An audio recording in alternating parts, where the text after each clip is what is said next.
tentang Kerajaan Sriwijaya. Kerajaan Sriwijaya mulai berdiri sejak abad ke-7 Masehi.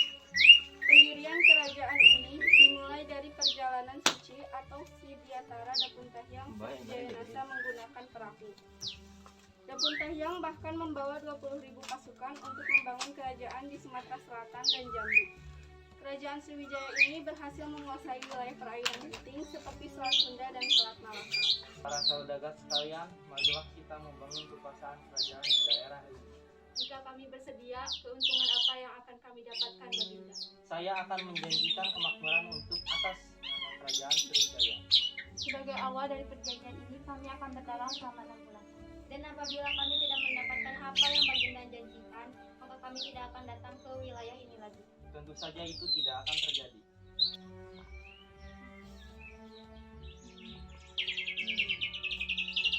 Baiklah, kalau begitu Baginda, kami bersedia untuk melakukan perjanjian. Para pedagang internasional yang datang ke Sriwijaya menyebabkan perdagangan yang ramai, sehingga membuat pendapatan kerajaan meningkat dan menjadikan Sriwijaya sebagai kerajaan yang maritim. Selain para pedagang, ada seorang biksu juga yang datang.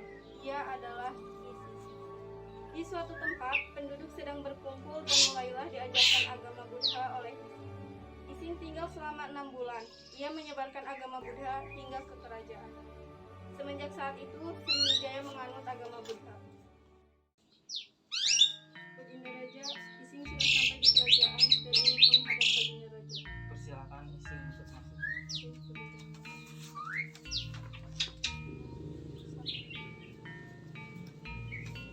Salam Baginda Raja, saya Ising berasal dari Tiongkok ingin mengajarkan agama Buddha di wilayah ini. Mengapa engkau ingin mengajarkan agama Buddha di wilayah ini?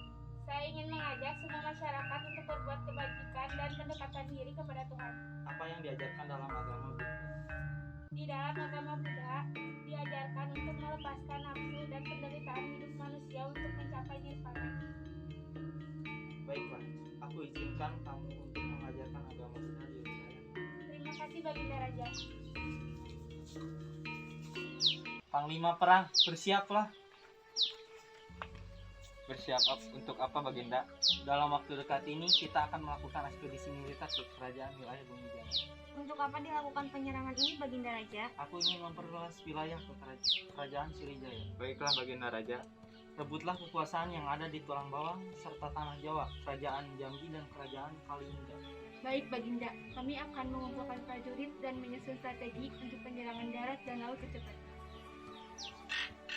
Raja Dapuntahyang Sriwijayanasa berusaha untuk memperluas wilayah kekuasaannya dengan ekspedisi militer menaklukkan wilayah untuk menghukum Bumi Jawa yang tidak berbakti kepada kerajaan Sriwijaya. Kerajaan Sriwijaya telah berhasil menancapkan kekuasaan di Tulang Bawang serta berhasil untuk menguasai kerajaan Jambi dan kerajaan Kalingga. Akhirnya terwujudlah cita-citaku untuk menjadikan kerajaan Sriwijaya ini sebagai kerajaan maritim. Terima kasih para panglima dan penasihat kerajaan. Kalian telah bersedia untuk membantuku melancarkan rencana ini. Sudah tugas kami untuk membantu Baginda Raja. Baginda Raja sudah berhasil menaklukkan kerajaan Jambi dan Kalingga. Benar sekali, tapi aku masih ingin memperluas pengaruh kerajaan Sriwijaya. Apa kita akan melakukan penyerangan ke kerajaan lainnya Baginda Raja? Tidak perlu, aku akan melakukan rencana lain. Apa yang akan dilakukan olehmu Baginda? Aku akan menikahi Sobat Kencana, putri kedua dari kerajaan Tarumanegara Linggawarma. Dapuntahyang yang berkuasa sejak 664 Masehi melakukan pernikahan dengan Soba Kancana, putri kedua dari kerajaan Tarumanegara Linggawarma. Dapuntahyang pun pergi ke kerajaan Tarumanegara dan menemui Raja Linggawarman untuk meminta izin kepadanya agar dapat menikahi putri keduanya. Aku ingin meminang putri keduamu Raja Linggawarman. Atas dasar apa kau ingin menikah dengan Soba Kancana? Aku menyukai sosok wanita yang sepertinya, wanita yang lemah lembut, penyayang, dan baik hati. Aku berjanji, aku akan menjaga dan membahagiakan Soba Kancana, dan aku juga akan memberikan keturunan yang jaga. Aku akan mengizinkannya. Jikalau putriku menerimanya, bagaimana putriku? Ya ayah, aku setuju. setuju. Aku rasa Datuk Sahyang adalah sosok laki-laki yang bertanggung jawab. Baiklah, pernikahan kalian akan secepatnya dilaksanakan. Terima kasih Raja. Terima kasih ayah. Pernikahan ini melahirkan keturunan seorang putra yang menjadi Raja Sriwijaya berikutnya, yaitu Daraningga. Daraningga berbesanan dengan pegawai bawahannya, yaitu Sri Dharma Septu. Dharma Septu kemudian memiliki putri yang bernama Dewi Tara. Putri ini kemudian dinikahkan dengan Samaragrawira, seorang raja dari kerajaan Mataram kuno dari dinasti Shailendra. Dari pernikahan Dewi Tara dengan Samaragrawira, kemudian lahir Balaputra Dewa, sedangkan Samaratungga sebagai putri sulung Samaragrawira.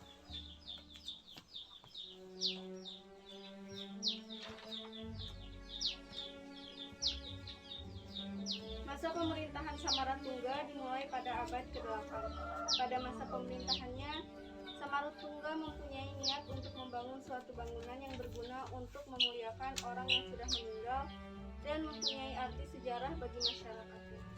Setelah berdiskusi dengan para penasihatnya, setelah melakukan diskusi, akhirnya ada seorang wangsa yang mempunyai kenalan arsitek bernama Gunadarma yang berasal dari negeri seberang. Candi Borobudur dibangun dengan beberapa tahap. Pembangunan candi memakan waktu hampir setengah abad lamanya, sehingga pembangunan baru dapat diselesaikan pada masa pemerintahan Putri Raja Samaratungga, yaitu Pramodawardhani yang memerintah.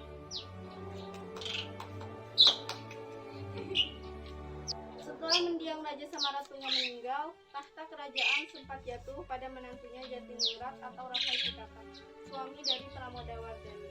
Hal ini membuat Balaputra Dewa, adik dari Raja Samaratungga yang juga merasa berhak atas tahta kerajaan. Balaputra Dewa pun mendatangi Pramodawardhani dan suaminya di kediaman mereka. Ada apa kiranya Paman mengunjungi kami di sini? Aku mendengar keputusan para tetua kerajaan bahwa kamu akan menghentikan mendiang raja.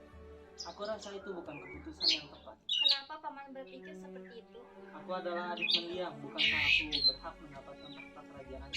Tapi aku adalah putri sang raja, aku juga memiliki hak atas takhta ini. Lagi pula dia adalah suamiku. Tidak ada yang salah dengan keputusan para tetua. Baiklah, jika ini keputusan yang tepat, izinkan aku meninggalkan tanah Jawa dan kembali ke kediaman ibuku di Sumatera. Sesuai ketepatan, maka diangkatlah Rakai Pikatan menjadi raja, dan Balaputra Dewa pun akhirnya meninggalkan tanah Jawa menuju ke Sumatera. Tetapi karena Pulau Sumatera telah menjadi daerah kekuasaan Sri Maharaja Wisnu dari wangsa Shailendra, maka Balaputra Dewa lah yang dipilih sebagai Raja Sriwijaya. Balaputra Dewa sebagai cucu dari Sri Maharaja Wisnu mempunyai hak waris atas tahta Sriwijaya. Balaputra Dewa pun menjadi raja dengan gelar Sri Maharaja Balaputra Dewa.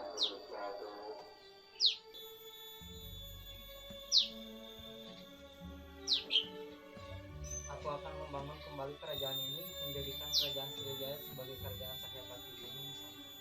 Kami akan setia mengabdi pada Sri Maharaja Balaputra Dewa. Puncak masa kerajaan Sriwijaya ada pada masa Raja Balaputra Dewa.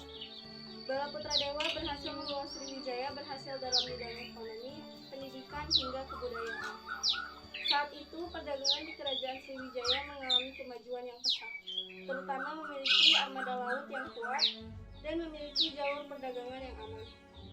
Kekuasaan ekonomi Sriwijaya kemudian dikembangkan oleh Balaputra Dewa dengan menguasai wilayah jajahan, kemudian dijadikan pusat perdagangan serta membangun perdagangan internasional dengan pelayaran India dan Cina. Di masa kepemimpinan Sri Maharaja Balaputra Dewa, Sriwijaya dikenal sebagai kerajaan maritim, pusat pendidikan agama Buddha, dan pusat perdagangan di Asia Tenggara.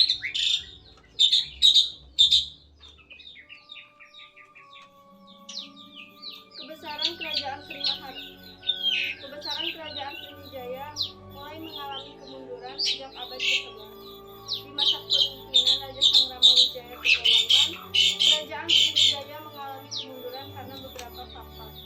Banyak pedagang internasional meninggalkan Sriwijaya karena tidak lagi dekat dengan pantai akibat pengendapan Sungai Busi. Sriwijaya kesulitan mengontrol daerah kekuasaan karena semakin lemahnya perekonomian. Banyak wilayah yang melepaskan diri dari pengaruh kerajaan Sriwijaya. Hal ini dibarengi dengan datangnya serangan dari kerajaan Cholamandala dari India yang dipimpin oleh Rajendra Chola.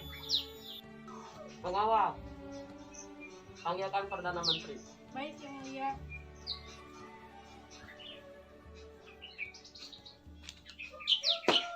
Perdana Menteri, siapkan pasukan. Kita akan pergi ke Nusantara dan menyerang kerajaan Sriwijaya.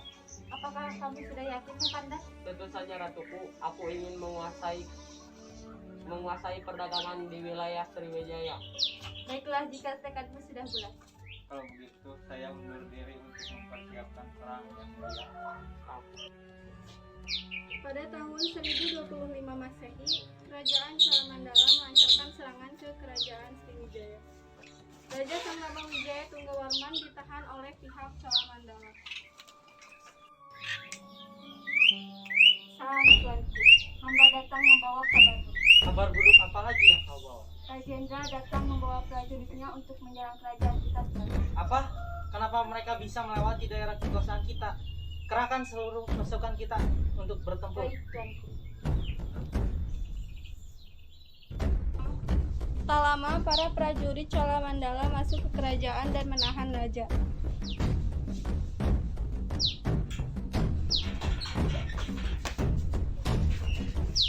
Baginda, Ayo tolong! ikut kami. Lepaskan aku, Permaisuri. Kerajaan Cholamandala hanya menginginkan kekuasaan atas wilayah perdagangan. Terjadilah perjanjian antara Raja Rajendra dan Raja Sangrama Wijaya untuk menyerahkan wilayah perdagangan dan membebaskan para tawanan. Dan yang terakhir, akhir abad ke-14, Sriwijaya benar-benar runtuh akibat serangan kerajaan Majapahit dari Jawa. Serangan dari kerajaan Majapahit menyebabkan runtuhnya kerajaan Sriwijaya hingga tinggal nama dan peninggalannya.